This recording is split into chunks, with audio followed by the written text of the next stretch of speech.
Dwayne Hall grew up hunting. I've been doing it so long that I don't really think of it. Until a tragic car accident crushed his spine, leaving him paralyzed from the chest down. But that did not stop him from a sport he loves. I just look for ways to get back out. Now the 33-year-old, bound to a wheelchair, found hope and a way to hunt again. I've been doing it for so long that it just seems natural to me now.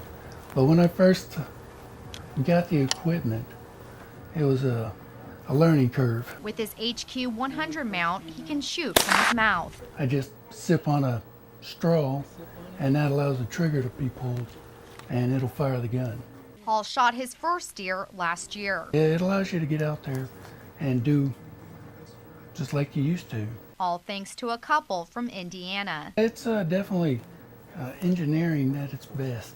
Brian Kyler has a friend who is a quadriplegic. His friend needed a piece of equipment to hunt with. 11 years ago, together, they built the first gun mount for a wheelchair. He had the dream, and I had the ability to help him. Now the Kylers make hunting equipment for physically challenged people all over the world, a job that puts a smile on their face every day. Of course, we deal with some of the saddest situations there are to hear about, but then we also get to deal with getting those people to be able to either get to do what they've always wanted to do or get back into what they were doing before they were injured. At the Old Sabine River bottom in Lindale, physically challenged hunters are allowed to hunt on trails set up by the American Disability Association.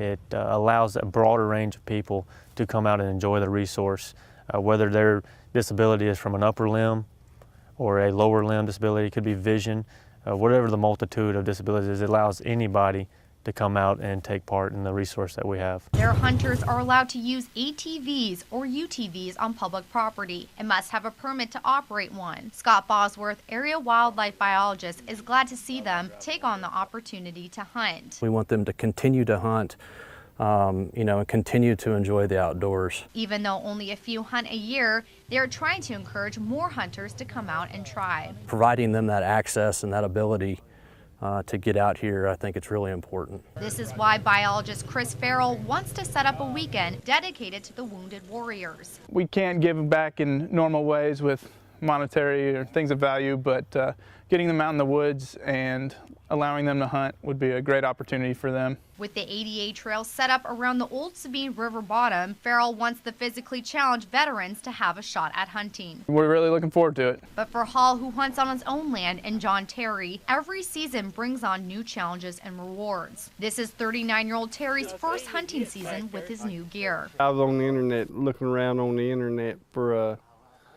stuff I could use to go hunting, because I always went with my brother and brother-in-law up, and when they was in Arkansas, I'd go out there and just sit and watch, and decided that's what I wanted to do. Terry also was in a car accident when he was 18, leaving him paralyzed from the chest down. He is hunting on his nephew's land with... It's all electric. It hold a gun or a pistol. The way these hunters shoot, like John, is they place the gun on the wheelchair. They then move the gun up, down, right, and left with this chin controller, and then they shoot by sipping through this tube. And we were there to watch Terry shoot for the very first time with his new gear. Terry says he is determined to shoot his first deer. Oh, I know I am. If it walks in front of that scope, it'll be down. John and Dwayne want to be an inspiration for all. Did you ever think that you were going to be able to hunt? No, I never thought. No, I never thought. I thought a person would be able to. If it's someone's first time hunting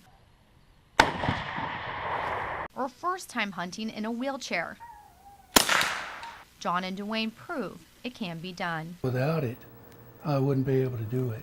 Pretty blows my mind. I thought it's pretty neat. Marlena Hamilton, KETK News. I don't know about that. I missed a little left, but yeah. Went to the left. Maybe a little, I don't know.